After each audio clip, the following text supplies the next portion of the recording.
Hi guys, ತುಂಬ ದಿವಸ ಆದಮೇಲೆ ನಾನು ಲಾಗ್ ಮಾಡ್ತಾ ಇದ್ದೇನೆ. ಆ್ಯಕ್ಚುಲಿ ಇವತ್ತು ಎಂತ ಲಾಗ್ ಮಾಡ್ತೇನೆ ಅಂದರೆ, ಇವತ್ತು ಮಶ್ರೂಮ್ದು ಕರಿ ಮಾಡುವ ಆಯಿತಾ. ನಾನು ಫಸ್ಟ್ ಟೈಮ್ ಟ್ರೈ ಮಾಡೋದು ಮಶ್ರೂಮ್ ಕರಿ, ಹೇಗಾಗ್ತದೆ ನೋಡ. ಫಸ್ಟ್ ಎಂತ ಮಾಡಬೇಕಂದ್ರೆ ಇದನ್ನು ಕ್ಲೀನ್ ಮಾಡಬೇಕು. ಕ್ಲೀನ್ ಮಾಡಲಿಕ್ಕೆ 5 ನಿಮಿಷ ಈ ಥರ ನೀರಲ್ಲಿ ಹಾಕಿ ಸ್ವಲ್ಪ ಅರಿಶಿನ ಹುಡಿ ಹಾಕಿ ಸ್ವಲ್ಪ 5 ನಿಮಿಷ ಅಷ್ಟೇ ಇಡಬೇಕು ಕ್ಲೀನ್ ಮಾಡಲಿಕ್ಕೆ. ಆಮೇಲೆ ಕ್ಲೀನ್ ಮಾಡಲಿಕ್ಕೆ ಇಟ್ಟ ಮೇಲೆ ಮಸಾಲೆ ರೆಡಿ ಮಾಡಲಿಕ್ಕೆ ಸ್ವಲ್ಪ ಕಾಯಿ ಮೆಣಸು, ಖಾರ ಇರುವ ಕಾಯಿ ಮೆಣಸು ತಗೊಳ್ಬೇಡಿ, ಬೇಕಾದರೆ ನೀವು ಮಿಕ್ಸ್ ಮಾಡಿ ತಗೊಳ್ಳಿ. ಸ್ವಲ್ಪ ನಿಮಗೆ ಸ್ಪೈಸಿ ಜಾಸ್ತಿ ಬೇಕು ಅಂತ ಹೇಳಿದರೆ ಜಾಸ್ತಿದು ತಗೊಳ್ಳಿ, ಕಡಿಮೆದು ಬೇಕು ಅಂದರೆ ಖಾರ ಕಡಿಮೆದು ಬೇಕಂದರೆ ಕಡಿಮೆದು ಮೆಣಸು ಬರ್ತದೆ, ಇದು ದಪ್ಪ ಮೆಣಸು ಬರ್ತದೆ. ಖಾರ ಅಂದರೆ ಸ್ವಲ್ಪ ಸಪೂರ ಮೆಣಸು, ನಮಗೆ ಖಾರ ಇಷ್ಟ ಇಲ್ಲ, ಸೊ ನಾನು ದಪ್ಪ ಮೆಣಸು ತಗೊಂಡಿದ್ದೇನೆ, ಹಸಿ ಮೆಣಸು.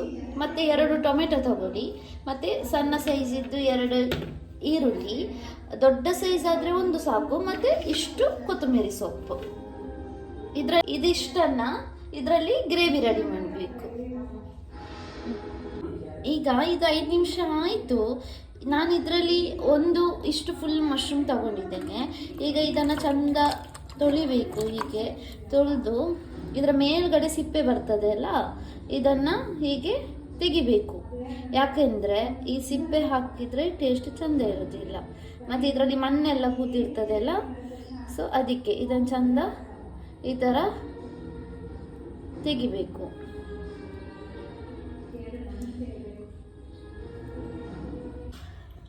ನೋಡಿ, ಇವಾಗ ಇದು ಕ್ಲೀನ್ ಆಗಿದೆ. ಇದ್ರ ಮೇಲ್ಗಡೆ ಇದೆಲ್ಲ ತೆಗೆದ್ಮೇಲೆ ಈ ಥರ ಕಾಣಿಸ್ತದೆ ನೋಡಿ, ಇಷ್ಟು ಚಂದ. ನೆಕ್ಸ್ಟ್ ಇದನ್ನು ಈ ಥರ ಪೀಸ್ ಮಾಡಬೇಕು. ಸ್ಮಾಲ್ ಸೈಜ್ ಇದ್ದರೆ 2 ಪೀಸ್ ಮಾಡಿ, ದೊಡ್ಡ ಸೈಜ್ ಇದ್ದರೆ 4 ಪೀಸ್ ಮಾಡ್ಬೋದು ಆಯಿತಾ. ಇಲ್ಲಿ ನಾನು ದೊಡ್ಡದನ್ನು 4 ಪೀಸ್ ಮಾಡಿದ್ದೇನೆ, ಸ್ಮಾಲನ್ನು 2 ಪೀಸ್ ಮಾಡಿದ್ದೇನೆ. ರುಬ್ಲಿಕ್ಕೆ ಇವಾಗ ಇದನ್ನು ಗ್ರೇವಿ ಮಾಡಲಿಕ್ಕೆ 2 small size tomato, 2 small size ಈರುಳ್ಳಿ, 8 ಹಸಿಮೆಣಸಿನ್ಕಾಯಿ, ಖಾರ ಇಲ್ಲದೆ ಇರೋದು ತಗೊಳ್ಳಿ. ಆಮೇಲೆ ಒಂದು 8ರಿಂದ 10 ಬೆಳ್ಳುಳ್ಳಿ, ಆಮೇಲೆ ಸ್ವಲ್ಪ ಶುಂಠಿ ಇರಬೇಕು ಈ ಥರದ್ದು. ಇದಿಟ್ಟು ನಾನು ಸ್ವಲ್ಪ ಇದಕ್ಕೆ ತುಪ್ಪ ಹಾಕಿದ್ದೇನೆ, ಮತ್ತು ಸ್ವಲ್ಪ 1 ಟೀ ಸ್ಪೂನಷ್ಟು ಎಣ್ಣೆ ಹಾಕೊಳ್ಳಿ. ಯಾವ ಎಣ್ಣೆ ಬೇಕಾದರೂ ಯೂಸ್ ಮಾಡ್ಬೋದು, ಬಟ್ ನಾವಂತೂ ಪ್ಯೂರ್ ಕೊಕೊನಟ್ ಆಯಿಲ್ ಯೂಸ್ ಮಾಡ್ತೇವೆ.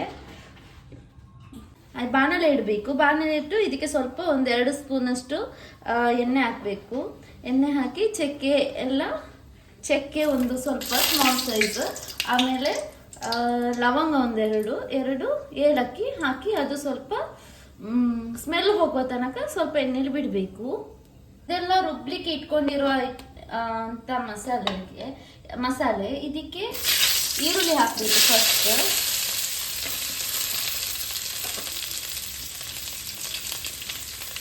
ಈರುಳ್ಳಿ ಹಾಕಿ, ಈರುಳ್ಳಿ ಸ್ವಲ್ಪ ಕೆಂಪು ಬಣ್ಣಕ್ಕೆ ಸ್ವಲ್ಪ ಲೈಟಾಗಿ ಬ್ರೌನ್ ಕಲರ್ ಬರುವ ತನಕ ಸ್ವಲ್ಪ ಹುರಿಬೇಕು.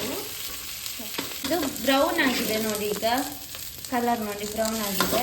ಇದಕ್ಕೆ ಟೊಮೆಟೊ, ಹಸಿಮೆಣಸು, ಮತ್ತು ಶುಂಠಿ ಮತ್ತು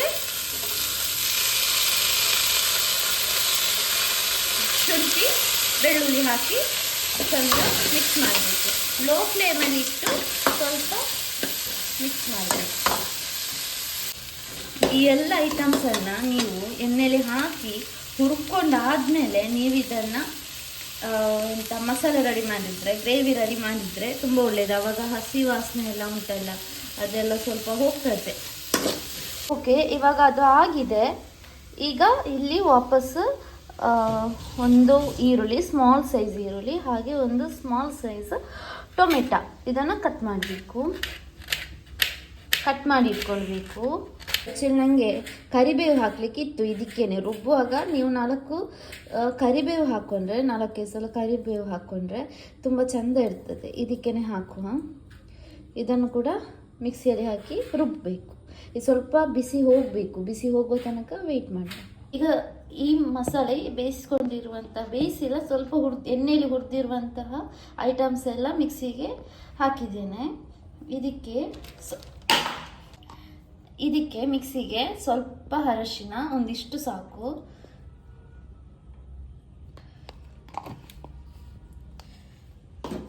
ಮತ್ತೆ ಸ್ವಲ್ಪ ಜೀರಿಗೆ, ಸ್ವಲ್ಪ, ಆಮೇಲೆ ಸ್ವಲ್ಪ ಮೆಣಸಿನ ಹುಡಿ. ನಾನು ಮೆಣಸಿನ ಹುಡಿ ಯಾಕೆ ಹಾಕ್ತಾ ಇದ್ದೇನೆ ಅಂದರೆ ಅಚ್ಚ ಖಾರದ ಹುಡಿ. ಅದು ಖಾರ ಸ್ವಲ್ಪ, ಅಂದರೆ ಅದು ಖಾರ ಇಲ್ಲ, ಅಷ್ಟು ಮೆಣಸು ಹಾಕಿದರೆ ಅದು ದೊಡ್ಡ ಮೆಣಸು, ಖಾರ ಇರುವುದಿಲ್ಲ. ಇದು ಇನ್ನೊಂದು ಸ್ವಲ್ಪ ಖಾರ ಬರಬೇಕು, ಮತ್ತು ಸ್ವಲ್ಪ ಮಸಾಲೆ ಜಾಸ್ತಿ ಆಗಬೇಕು ಅಂತ 1-2 ಸ್ಪೂನು ಹಾಕ್ತಾ ಇದ್ದೇನೆ. ನೀವು ಸಪೂರದು ಹಸಿಮೆಣಸಿನಕಾಯಿ ಹಾಕಿದರೆ ಇದು ಹಾಕಬೇಡಿ, ಎಂತ ರೆಡ್ ಚಿಲ್ಲಿ ಪೌಡ್ರ್ ಅದನ್ನ ಹಾಕಬೇಡಿ. ಸ್ವಲ್ಪ 1 ಟೀ ಸ್ಪೂನಷ್ಟು ಧನಿಯಾ ಪುಡಿ ಹಾಕಬೇಕು. ನೆಕ್ಸ್ಟ್ ಯಾವುದೇ ಸಾಂಬಾರು ಪೌಡ್ರ್ ಇರ್ಬೋದು, ನಾನು ಈಸ್ಟರ್ ಅವ್ರದ್ದು ಸಾಂಬಾರು ಪೌಡರ್ ಯೂಸ್ ಮಾಡ್ತಾ ಇದ್ದೇನೆ. ಸ್ವಲ್ಪ 1-2 ಸ್ಪೂನಷ್ಟು ಈಸ್ಟರ್ ಪುಡಿ ಹಾಕ್ಕೊಳ್ಳಿ. ಮತ್ತು ಸ್ವಲ್ಪ ಹುಳಿ ಹಾಕೋತಿದ್ದೇನೆ. ಹುಳಿ ಜಾಸ್ತಿ ಬೇಡ, ಆಲ್ರೆಡಿ ನಾವು ಟೊಮೆಟೊ ಹಾಕಿದ್ದೇವೆಲ್ಲ, ಇಷ್ಟು ಟೇಸ್ಟಿಗೆ ಅಷ್ಟೇ ಹಾಕ್ಕೊಂಡ್ರೆ ಸಾಕು. ಮತ್ತು ಇಷ್ಟು 1 ಹಿಡಿಯಷ್ಟು ಫುಲ್ಲು ಕೊತ್ತಂಬರಿ ಸೊಪ್ಪು ಹಾಕಬೇಕು. ಇಷ್ಟು ಹಾಕಿ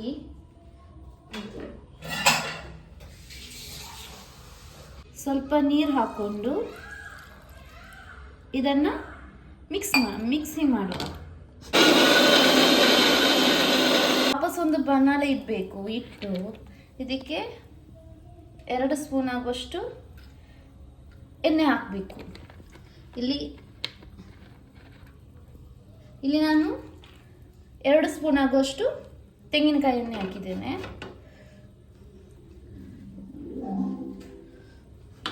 ಮತ್ತು ಇದನ್ನು ಚಂದ ತೊಳೆದಿಟ್ಟಂತಹ ಅಣಬೆಯನ್ನು, ಮಶ್ರೂಮನ್ನು ಇದಕ್ಕೆ ಹಾಕಬೇಕು.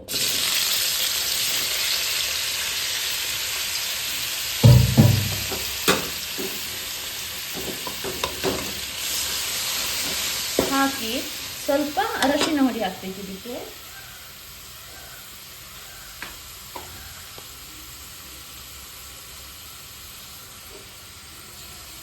ಸ್ವಲ್ಪ ಸಾಕು, ಯಾಕಂದರೆ ನಾವು ಆಲ್ರೆಡಿ ರುಬ್ಬಿರುವ ಮಸಾಲೆಗೆ ಅರಿಶಿನ ಹುಡಿ ಹಾಕಿದ್ದೇವೆ.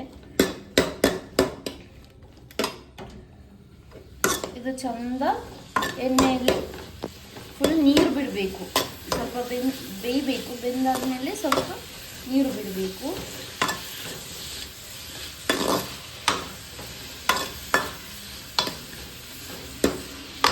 ಹಾಗೆ ಇದಕ್ಕೇನೆ ಸ್ವಲ್ಪ ಉಪ್ಪು ಕೂಡ ಹಾಕೊಂಡಿರಿ.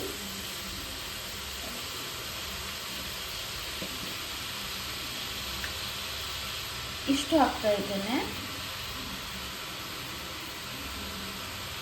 ಮತ್ತೆ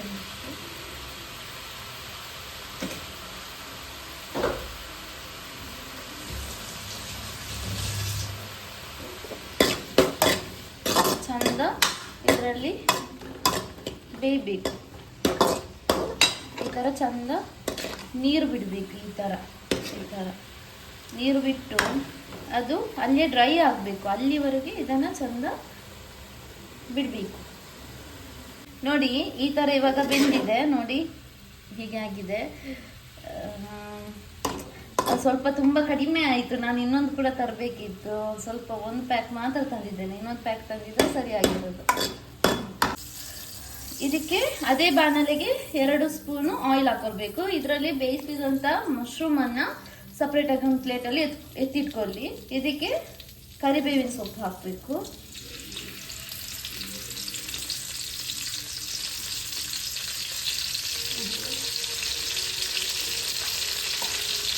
ಹಾಗೆ ಸ್ವಲ್ಪ ಜೀರಿಗೆ ಹಾಕೊಳ್ಳಿ.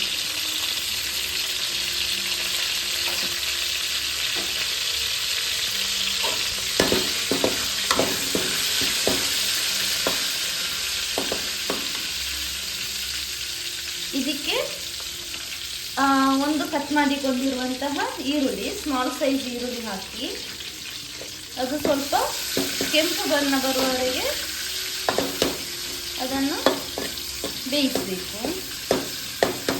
ಹಸಿ ವಾಸನೆ ಹೋಗಬೇಕು ಎಲ್ಲದರಲ್ಲೂ ಸಹ.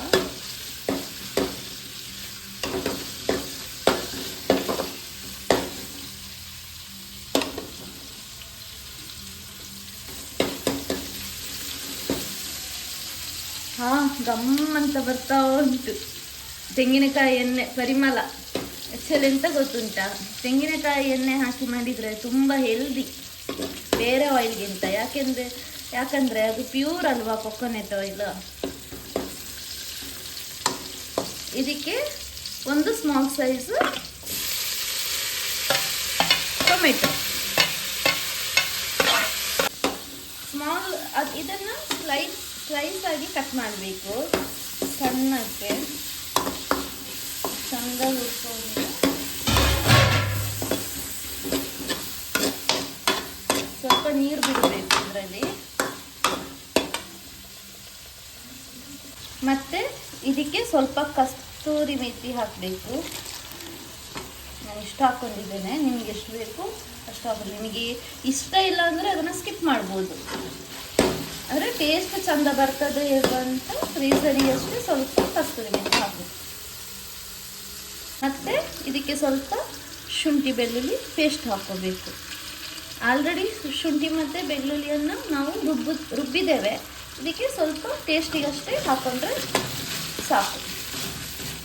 ಇದೆಲ್ಲ ಹಸಿ ಸ್ಮೆಲ್ ಹೋಗಬೇಕು.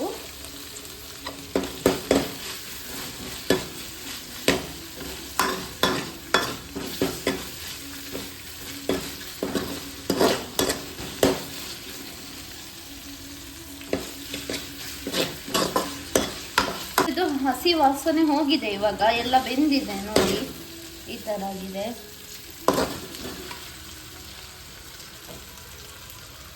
ಇದಕ್ಕೆ ಬೇಯಿಸ್ಕೊಂಡಿರುವ ಮಶ್ರೂಮ್ ಹಾಕಿ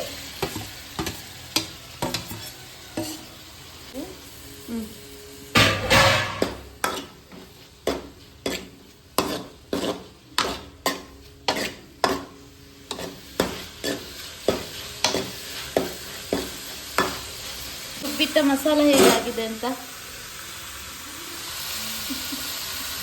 ಇದನ್ನ ಇದಕ್ಕೆ ಹಾಕಬೇಕು.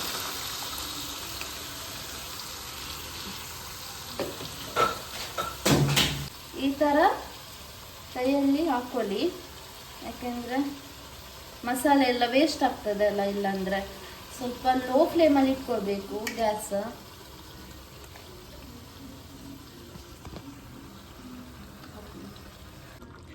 ನಿಮಗೆ ಥಿಕ್ನೆಸ್ ನೋಡ್ಕೊಂಡು ಇದಕ್ಕೆ ನೀರು ಹಾಕಬೇಕು. ನಿಮಗೆ ಸ್ವಲ್ಪ ಗ್ರೇವಿ ಟೈಪಲ್ಲಿ ಬೇಕು ಅಂದರೆ ಸ್ವಲ್ಪ ಜಾಸ್ತಿ ನೀರು ಹಾಕಿ, ತಿಕ್ಕಿರಲಿ ಅಂದರೆ ಸ್ವಲ್ಪ ಕಡಿಮೆ ನೀರು ಹಾಕಿ. ನನಗೆ ಇಷ್ಟು ಸಾಕು, ನಿಮಗೆ ಎಷ್ಟು ಬೇಕು ಅಷ್ಟು ನೀವು ಹಾಕೊಳ್ಳಿ. ನೋಡಿ ಈ ಥರ ಬಂದಿದೆ. ಹೇಗೆ ಉಂಟು ಗೊತ್ತಿಲ್ಲ, ಟೇಸ್ಟ್ ಮಾಡಿ ನೋಡಬೇಕು. ಚಂದ ಬಂದರೂ ಚಂದ ಬರದಿದ್ರು ನಾನು ನಿಜಾನೇ ಹೇಳ್ತೇನೆ, ಯಾಕೆಂದರೆ ನನ್ನ ವಿಡಿಯೋ ನೋಡಿ ಮತ್ತೆ ನೀವು ಮೋಸ ಹೋಗೋದು ಬೇಡ. ಸೊ ನೋಡುವ, ಆ್ಯಕ್ಚುಲಿ ಚಂದ ಆಗಿರ್ತದೆ ನನಗೆ ಗೊತ್ತುಂಟು. ಇದು ಸ್ವಲ್ಪ ಕುದಿಬೇಕು. ಕುದ್ದಾದ್ಮೇಲೆ ಸ್ವಲ್ಪ ಉಪ್ಪು ಹಾಕೋಬೇಕು, ಕುದಿಲಿಕ್ಕೆ ಬಿಡಬೇಕು. ಕುದೀತಾ ಇದೆ ನೋಡಿ, ಒಂದು 5 ನಿಮಿಷ ಓಕೆ, ಒಂದು 2-3 ಮಿನಿಟ್ಸ್ ಇದು ಸ್ವಲ್ಪ ಕುದಿಬೇಕು. ಗಾಯ್ಸ್, ಇದಕ್ಕೆ ನಾನು ಮಿಡ್ಲಲ್ಲಿ ಸ್ವಲ್ಪ ಉಪ್ಪು ಮತ್ತು ಹುಳಿ ನೀರು, ಹುಳಿ ನೀರು ಹಾಕ್ಕೊಂಡಿದ್ದೇನೆ. ಯಾಕಂದರೆ ಟೇಸ್ಟ್ ಸ್ವಲ್ಪ ಹುಳಿ ಕಡಿಮೆ ಇತ್ತು. ನಾವು ಸ್ವಲ್ಪ ಜಾಸ್ತಿ ತಿನ್ನೋದ್ರಿಂದ ಸ್ವಲ್ಪ ಹುಳಿ ಜಾಸ್ತಿ ಹಾಕ್ಕೊಂಡಿದ್ದೇನೆ. ನೀವು ಕಡಿಮೆ ತಿನ್ನೋದಿದ್ರೆ ಹುಳಿ ಸ್ವಲ್ಪ ಕಡಿಮೆ ಹಾಕ್ಕೊಳ್ಳಿ. ಆಲ್ರೆಡಿ ಇದಕ್ಕೆ ಉಪ್ಪು ಹುಳಿ ಎಲ್ಲ ಮಿಡ್ಲಲ್ಲೇ ನಾನು ಹಾಕ್ಕೊಂಡಿದ್ದೇನೆ. ನೋಡಿ ಈ ಥರ ಬಂದಿದೆ ಗ್ರೇವಿ. ಉಪ್ಪಾಗಿದೆ ಅಂತ ನೋಡುವ.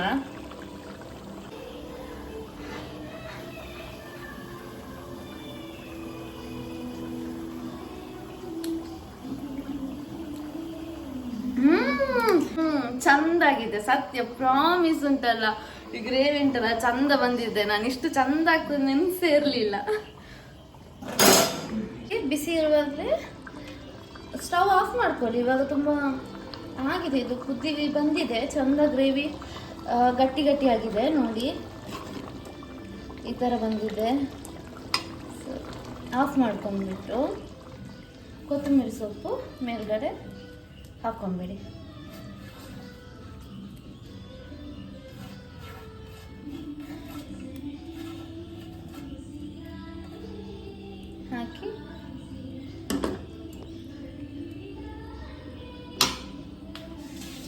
ಹಾಕಿ ಕೊನೆಗೆ ಇದನ್ನು ಸ್ವಲ್ಪ ಈ ಥರ ಕ್ಲೋಸ್ ಮಾಡಿ ಇಡುವ. ನನ್ನ ಫ್ರೆಂಡಿಗೆ ನಾನು ಟೇಸ್ಟ್ ಮಾಡಲಿಕ್ಕೆ ಕೊಡ್ತೇನೆ. ಆ್ಯಕ್ಚುಲಿ ಇದುಂಟಲ್ಲ ವೈಟ್ ರೈಸಿಗೆ ತುಂಬ ಬೆಸ್ಟ್ ಕಾಂಬಿನೇಷನ್ ಅಂತ ಹೇಳ್ಬೋದು. ಬಾಯ್ಲ್ಡ್ ರೈಸಲ್ಲಿ ಕೂಡ ಮಾಡ್ಬೋದು. ಆ್ಯಕ್ಚುಲಿ ನಾವು ಮಂಗಳೂರವ್ರು ಯಾವಾಗಲೂ ಬಾಯ್ಲ್ಡ್ ರೈಸಲ್ಲಿ ತಿನ್ನೋದಲ್ಲ. ಇವತ್ತು ನಾನು ನೋಡಿ ವೈಟ್ ರೈಸ್ ಇಟ್ಟಿದ್ದೇನೆ.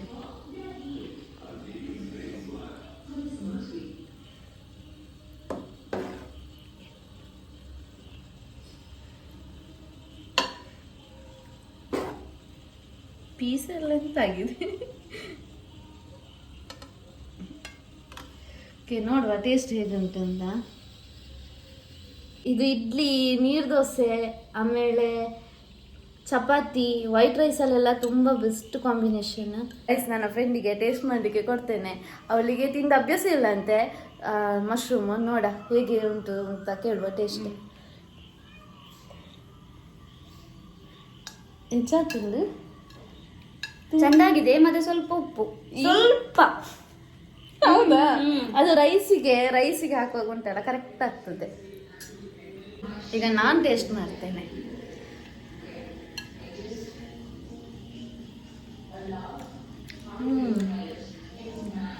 ಚೆನ್ನಾಗಿದೆ. ಸ್ವಲ್ಪ ಉಪ್ಪು ನನಗೆ ಕರೆಕ್ಟಾಗಿ ಉಂಟು. ಅಂದರೆ ನನಗೆ ಉಪ್ಪು ಸ್ವಲ್ಪ ಜಾಸ್ತಿ, ಇವಳಿಗೆ ಉಪ್ಪು ಸ್ವಲ್ಪ ಕಡಿಮೆ. ಸೊ ಅದಕ್ಕೆ ಇರ್ಬೋದು. ಅದು ನಿಮಗೆ ಹೇಗೆ ಉಪ್ಪು ಬೇಕು ಹಾಗೆ ನೀವು ಹಾಕೋಬೋದು. Okay,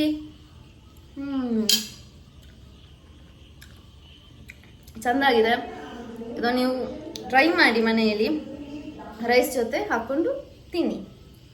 thank you. ಎಂತ ಗೊತ್ತುಂಟ ಗಾಯ್ಸ್, ಬುಕ್ಕ ಪಡ್ಕ ಎಂತ ಗೊತ್ತುಂಟ ಗಾಯ್ಸ್, ನಂದು ಕನ್ನಡದಲ್ಲಿ ತುಂಬ ಮಿಸ್ಟೇಕ್ ಇರ್ಬೋದು, ತುಂಬ ಲಾಟ್ಸ್ ಆಫ್ ಮಿಸ್ಟೇಕ್ ಇರ್ಬೋದು. ಸೊ ಅದನ್ನೆಲ್ಲ ನೀವು ಹೊಟ್ಟೆಗೆ ಹಾಕ್ಕೊಂಡು ನನಗೆ ಸಪೋರ್ಟ್ ಮಾಡಿ.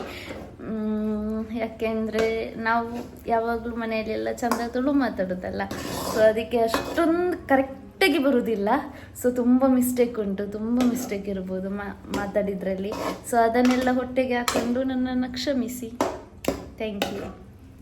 ನನ್ನ ಚಾನಲ್ನ ಲೈಕ್, ಸಬ್ಸ್ಕ್ರೈಬ್ ಮಾಡಲಿಕ್ಕೆ ಮರಿಬೇಡಿ.